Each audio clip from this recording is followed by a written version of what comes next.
नमस्कार दोस्तों, स्वागत है एक बार आपका फिर से मेरे इस YouTube चैनल में।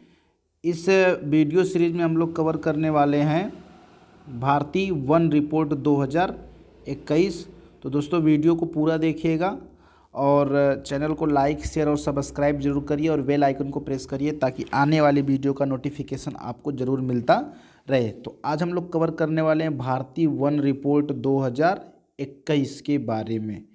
तो पहली बात तो भारतीय वन रिपोर्ट 2021, यह रिपोर्ट भारतीय वन सर्वेक्षण कौन लाता है? FSI forest survey of India, भारतीय वन सर्वेक्षण देहरादून 1981 में।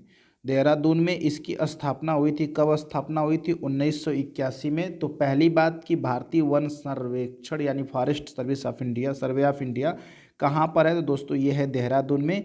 और इसकी स्थापना कब हो रही है? 1981 में। और यह रिपोर्ट जो है प्रत्येक 2 वर्ष पे तैयार की जाती है। कितने वर्ष के अंतराल पे? 2 वर्ष के अंतराल पर यह रिपोर्ट तैयार की जाती है। 2 ईयर के गैपिंग पर यह रिपोर्ट तैयार की जाती है। और फॉरेस्ट सर्वे ऑफ इंडिया जो आता है पर्यावरण, वन और जलवायु परिवर्तन मंत्रालय के अधीन आता है। कौन से मंत्रालय के अधीन आता है? पर्यावरण, वन और जलवायु परिवर्तन मंत्रालय। ये अपनी रिपोर्ट इस मंत्रालय को दे देता है और ये मंत्रालय इस रिपोर्ट को जारी करता है। तो जारी करता है भारतीय वन रिपोर्ट का जारी करता कौन होता है? पर्यावरण, वन और जलवायु परिवर्तन मंत्रालय। पहली रिपोर्ट कब जारी की गई थी दोस्तों? तो पहली रिपोर्ट जारी की गई थी 1987 में। कब जारी की गई थी? 1987 में पहली रिपोर्ट जारी की गई थी। और 17वीं जो रिपोर्ट आई है 2021 की, यह रिपोर्ट जारी की गई 13 जनवरी 2022 को। 13 जनवरी 2022 को पर्यावरण, वन और जलवायु परिवर्तन मंत्री भूपेंद्र यादव जी द्वारा यह रिपोर्ट 13 जनवरी 2022 को जारी की गई। ठीक ना।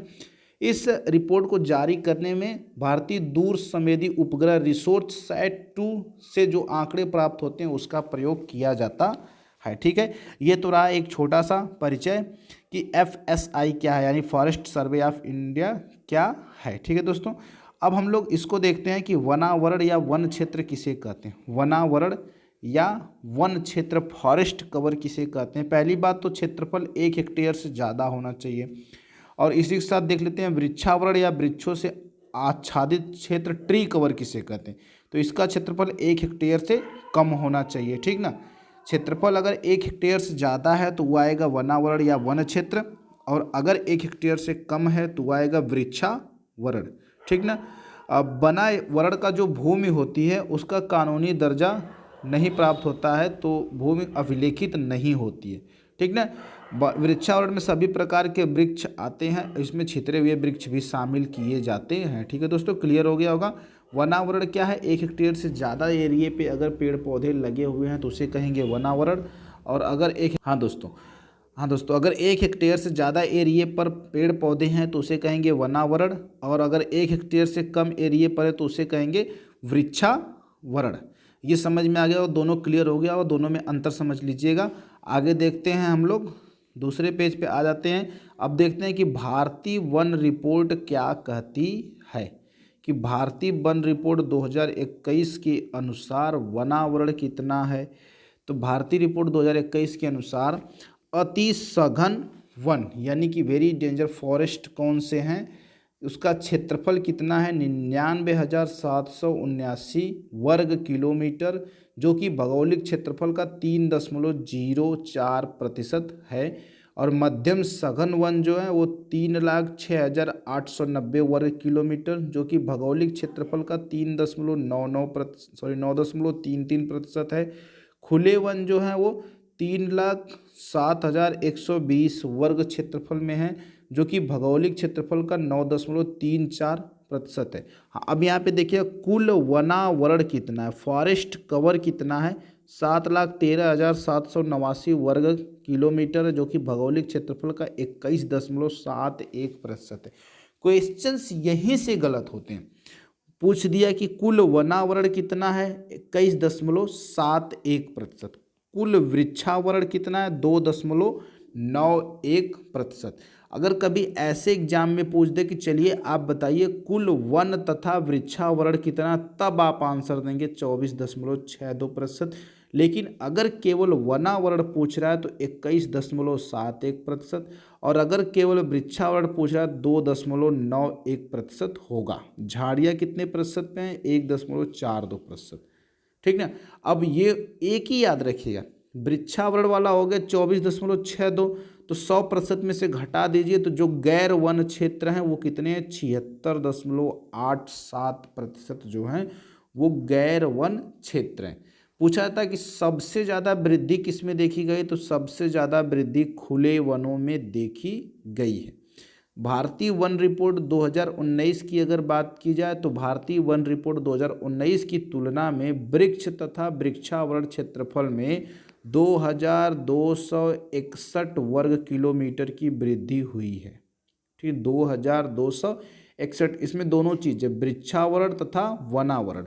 वनावरण में 1540 किलोमीटर की वृद्धि और वृक्षावरण में 721 वर्ग किलोमीटर की वृद्धि हो रही है। सबसे ज़्यादा पूछा जाने वाला सवाल, ये जो कॉलम बना है ये सबसे ज़्यादा पूछा जाने वाला सवाल का कॉलम है कि सर्वाधिक वृद्धि वाले राज्य कौन है। तो सबसे ज़्यादा वृद्धि हुई है आंध्र प्रदेश में। दोस्तों कलर दोनों का सेम हो गया है तो मैं इसका कलर थोड़ा बदलने की कोशिश करता हूँ। कलर बदल के हम लोग कर लेते हैं ब्लू। तो सर्वाधिक वृद्धि वाला एरिया राज्य कौन सा है, तो आंध्र प्रदेश है। आंध्र प्रदेश में 647 वर्ग किलोमीटर की वृद्धि हुई है। और सर्वाधिक कमी वाला राज्य कौन सा है, इसमें हुई है 257 किलोमीटर की कमी। कहाँ पर? अरुणाचल प्रदेश में। सर्वाधिक वृद्धि वाला आंध्र प्रदेश, सर्वाधिक कमी वाला अरुणाचल प्रदेश। दूसरे नंबर पे तेलंगाना, तीसरे नंबर पे उड़ीसा, जो वृद्धि वाले राज्य हैं। सर्वाधिक वृद्धि आंध्र प्रदेश में, उसके बाद तेलंगाना में, उसके बाद उड़ीसा में, उसके बाद कर्नाटक में, उसके बाद झारखंड में। ये इसलिए बताया जा रहा है क्योंकि परीक्षा में पूछता है कि सर्वाधिक वृद्धि वाले राज्यों को क्रम से लगाइए। तो याद रखिएगा, सबसे ज़्यादा आंध्र प्रदेश, तेलंगाना, उड़ीसा, कर्नाटक, झारखंड। और सबसे ज़्यादा कमी वाले राज्य कौन कौन से हैं? अरुणाचल प्रदेश, मणिपुर, नागालैंड, मिजोरम और मेघालय, जो है जहाँ पे वन के क्षेत्रफल में कमी हो रही है। दोस्तों क्लियर हो गया होगा यहाँ तक। इसको एक बार और याद कर लीजिएगा। ठीक है, पेज नंबर 3 पे आ जाते हैं हम लोग। इसमें देख लेते हैं क्षेत्रफल के आधार पर सर्वाधिक वन क्षेत्र कहाँ पर हैं।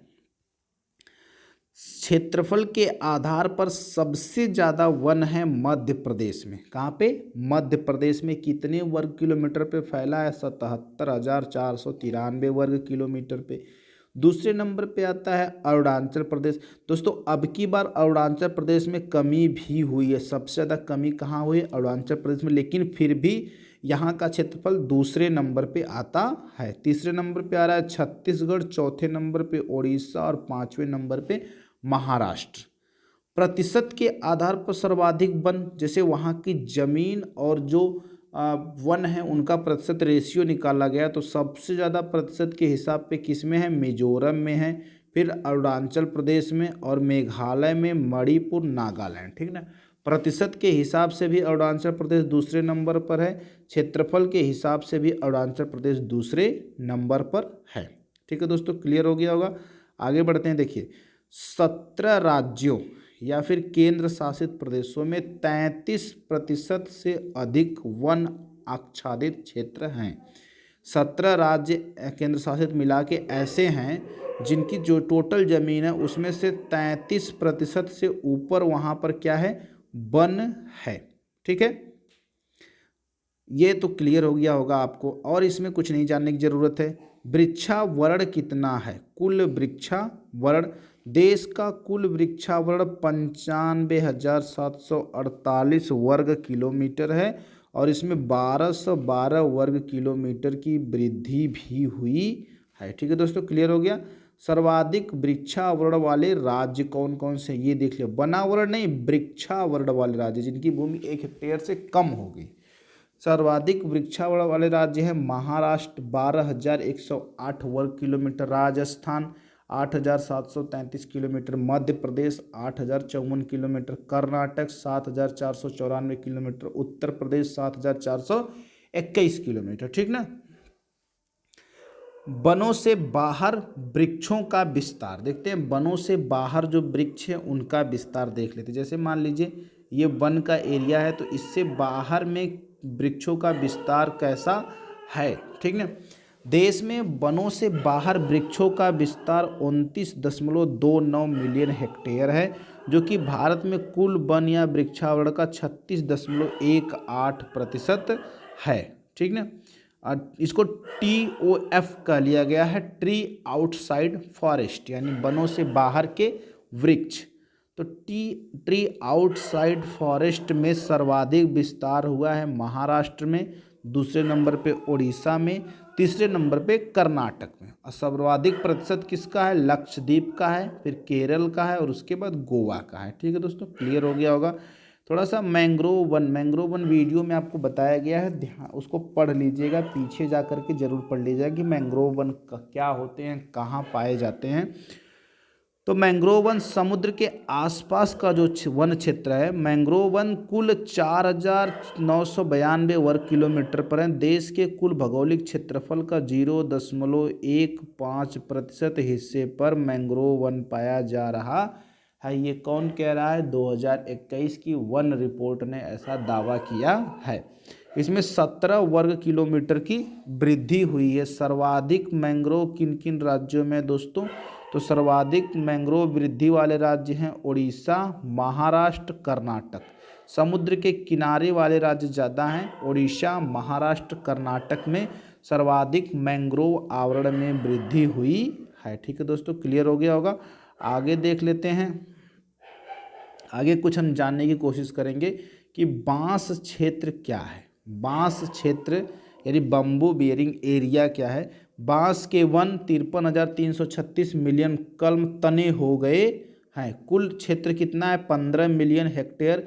सर्वाधिक बांस क्षेत्र वाला राज्य कौन सा है दोस्तों, है मध्य प्रदेश। याद रखिएगा, सर्वाधिक बांस क्षेत्र वाला राज्य कौन सा है, मध्य प्रदेश।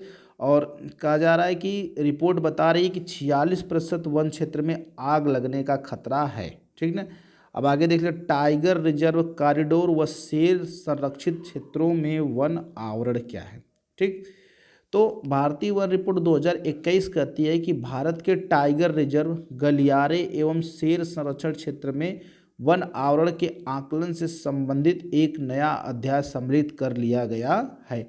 2011 से 21 के बीच में बाघ क्षेत्र के वनावरण में 22.62% की कमी आई है, जबकि 52 में से 20 टाइगर रिजर्व के वनावरण में जबकि 32 में कमी हुई है। समझिएगा क्या कह रहा है कि 22.62 वर्ग किलोमीटर की कमी आई है बाघ क्षेत्र के वनावरण में, जो कि टाइगर रिजर्व हैं 52 में से 20 टाइगर रिजर्व के वनावरण क्षेत्र में वृद्धि हुई, लेकिन साथ ही 32 टाइगर रिजर्व के वनावरण क्षेत्र में क्या हो रही है, कमी हो रही है। सर्वाधिक वृद्धि वाले टाइगर रिजर्व कौन से हैं, पश्चिम बंगाल का बक्सा टाइगर रिजर्व, तमिलनाडु का अन्नामलाई, छत्तीसगढ़ का इंद्रावती। ये 3 ऐसे हैं जहाँ पे सर्वाधिक वृद्धि हुई है। सर्वाधिक कमी वाले वनावरण में जहाँ पे सर्वाधिक कमी हो रही है वो टाइगर रिजर्व कौन से हैं, तेलंगाना का केवल टाइगर रिजर्व, भाद्रा और सुंदरबन डेल्टा का जो टाइगर रिजर्व है वहाँ पर क्या हो रहा है कि सर्वाधिक कमी हो रही है वन के आवरण वाले क्षेत्र में। ठीक ना। भारत का नवीनतम यानी कि 52वां टाइगर रिजर्व कौन सा है, याद रखिएगा, भारत का नवीनतम 52वां टाइगर रिजर्व है रामगढ़ विषधारी, बूंदी में, राजस्थान में है। ठीक है, राजस्थान का रामगढ़ विषधारी जो है वो भारत का नवीनतम यानी कि 52वां टाइगर रिजर्व है। विस्तार की दृष्टि से सबसे बड़ा टाइगर रिजर्व कौन सा, नागार्जुन सागर श्रीशैलम आंध्र प्रदेश में है। नागार्जुन सागर श्रीशैलम विस्तार की दृष्टि से सबसे बड़ा टाइगर रिजर्व है। और सबसे छोटा टाइगर रिजर्व है ओरांग टाइगर रिजर्व, असम में। ओरांग टाइगर रिजर्व कहाँ पे, असम में है, जो सबसे छोटा टाइगर रिजर्व। याद रखिएगा, ये सब क्वेश्चन बहुत इंपॉर्टेंट, कई एग्जाम में बार बार पूछे जाने वाले सवाल हैं। ये तो बहुत इंपॉर्टेंट क्वेश्चन हो गया आपका कि सबसे नवीनतम टाइगर रिजर्व कौन सा है, तो रामगढ़ विषधारी सबसे नवीनतम टाइगर रिजर्व है। और साथ ही सबसे बड़ा टाइगर रिजर्व कौन सा है, तो नागार्जुन सागर टाइगर रिजर्व कहाँ पे है, आंध्र प्रदेश में श्रीशैलम में। सबसे छोटा टाइगर रिजर्व है ओरांग टाइगर रिजर्व कहाँ पे है, असम में है। ठीक है दोस्तों, क्लियर हो गया होगा। थोड़ा सा कार्बन स्टॉक के बारे में बात करते हैं। रिपोर्ट ने कार्बन स्टॉक के बारे में क्या अनुमान दिया है, क्या बात कही है। तो कार्बन स्टॉक, कुल कार्बन स्टॉक 7,204 मिलियन टन अनुमानित है। अनुमानित टाइगर वो कार्बन स्टॉक कितना है, 7,204 मिलियन टन। और 2019 के आंकड़ों के अनुसार 79.4 मिलियन टन की वृद्धि भी हुई है। कार्बन स्टॉक में वार्षिक वृद्धि 39.7 मिलियन टन है। देश में सर्वाधिक कार्बन स्टॉक किस राज्य में है, तो अरुणाचल प्रदेश में सर्वाधिक कार्बन स्टॉक है। ठीक ना। अन्य विशेषता क्या है, इस रिपोर्ट में एक नया अध्याय जोड़ा गया जिसमें जमीन से ऊपर बायोमास का अनुमान किया जा रहा है। बिट्स पिलानी के गोवा कैंपस के सहयोग से भारतीय वनों में जलवायु परिवर्तन हॉटस्पॉट की मैपिंग पर आधारित एक अध्ययन किया गया है। ठीक है, तो ये रहा आपका भारतीय वन रिपोर्ट। दोस्तों, अगर आपको ये वीडियो पसंद आया हो तो इसे लाइक ज़रूर करिएगा और चैनल को सब्सक्राइब जरूर कर लीजिएगा, सब्सक्राइब जरूर कर लीजिएगा। और इसका PDF पाने के लिए आप मेरे टेलीग्राम पे जुड़ सकते हैं। टेलीग्राम पे जाकर जुड़िएगा। और उसको सर्च कैसे करेंगे आप, टेलीग्राम सर्च करने के लिए learning with Rahul, learning with Rahul से आप टेलीग्राम सर्च कर सकते हैं। या साथ ही साथ आपको डिस्क्रिप्शन में टेलीग्राम का लिंक दे दिया जाएगा जहां से आप जाके जुड़ सकते हैं। ठीक है दोस्तों, तो वीडियो को अब हम लोग ख़त्म करते हैं। इसके बाद अगले क्लास में मिलेंगे, क्या क्या टॉपिक रहेगा उसके बारे में बात होगी अगले क्लास में दोस्तों। ठीक है, तब तक के लिए नमस्कार, धन्यवाद।